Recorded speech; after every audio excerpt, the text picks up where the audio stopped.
culture, standards, virginity, and respect.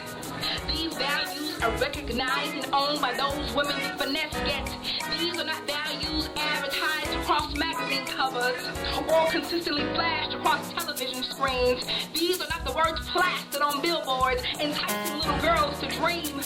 These words do not portray glamour or fame, nor do they possess the appeal of careless behavior or the obsession of becoming objectified in videos and club scene vibrations. Yet there's this sensation that creates an urgent craving to drop garments to floors, to become part of a parasitic pop culture, entrancing you to want more. And while in distress, there are whispers for you to please excuse hands, because truthfully, hearts are not a part of this plan or this last dance. The value of you can't be appreciated by you if you don't take a stance. Thus, in the United States, being united is a state that has escaped families, of which you are the rock.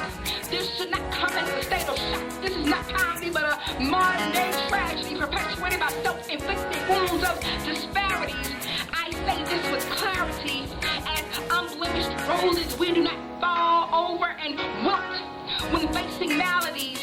Why give up strength and power to feed weeds that bow and cower just so you can say you have company?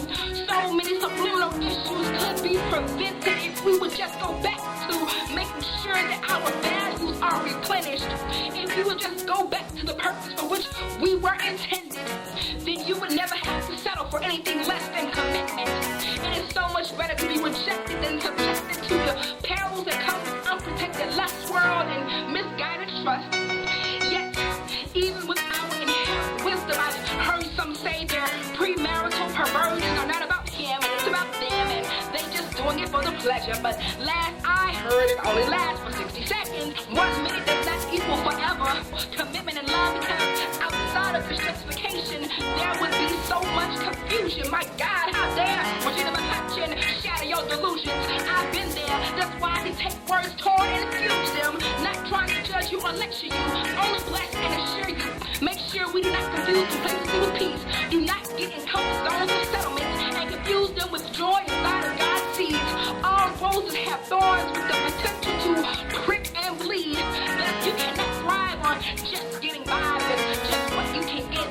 So then, in retrospect, pleasure can't be acquired independently, because all sensory input traverse your peripheral surface and lead to output manifested in your actions, which can have an equal and opposite reaction to your intention. So there's no need to settle for relations with no ship.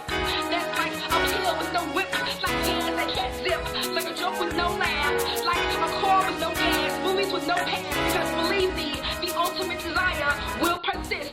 So then, friends, strength, power, standards, virginity, and respect reflect you, and although those values are not exploited, they should not be avoided. They were not created to circumvent natural urges and desires, but to inspire discretion when it comes to your soul, because once out of control, you bleed, die, stink, and mold, and death will eat up your flesh if you let it, and you probably would not have guessed it. Yet the CDC said it. The number one cause of death of black women 25 to 34 is AIDS. Young roses once flourishing, now lying in early graves. Who wants to live to die at such a young age? So if you haven't been there, no need for you to go, because budding and blooming is a natural process that takes time and influences how well you grow.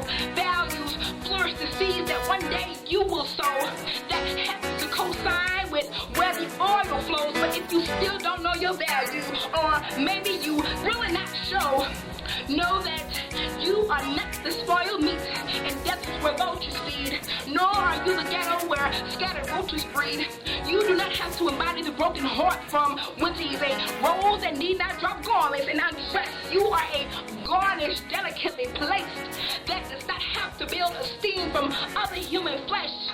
Although sometimes words and actions appear to align, a rose won't be cheated out of her inheritance, because a rose requires that the dotted line be signed. So dear, let me be perfectly clear. A rose does not squander about turkeys, praying to find eagles here. You are worth more than rubies, more than money, cars, and diamond chains. When Eve entered earth, Adam has never quite been the same. You are the essence of wisdom, strength, power, standards, and respect. As such, that you never settle for less.